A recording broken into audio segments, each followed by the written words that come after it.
Hello guys! Ang init! Teka, may papakita ako sa inyo. Alam ko marami makakarelate sa inyo nito. Ayan. Ito yung mga libro ng sinaunang panahon pa. Ito yon, yung uso ng elementary pa ako.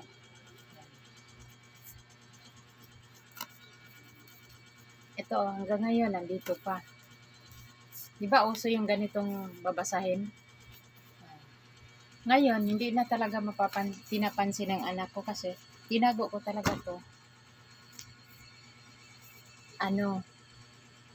Tinago ko talaga to para ipakita ko sa anak ko. Di na nila napapansin ngayon. Kasi may mga cellphone na kasi. Nauuso na yung cellphone ngayon. Maraming makakarelate nito. Gusto ko na sanang itapon to guys. Kasi para mabawas-bawasan naman yung mga abubot dito sa bahay. Tingnan mo guys, di pa ako nakasuklay oh. Kasi hindi pa ako nakaligo. Nakakasuklay lang ako. Nagsusuklay lang ako ng buhok pag bagong ligo. Medyo nabisi kasi ako kanina. Nagawa ako ng garden. Kaya hindi ako nakaligo ng maaga.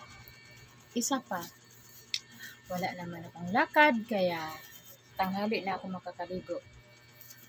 At isa pa, nangalkal nga ako sa mga abubot ko. Ito yung nakita ko. Gusto ko na sana itapon. Kaso, para bang may pumipigil sa akin na itapon ko siya. Kasi hindi naman pinapansin ng mga anak ko. Pag sabihin ko naman, basahin niyo yan. Para maalala niyo yung bata pa kayo. Puro cellphone. Cellphone na lang talagang nauuso ngayon. Ayan.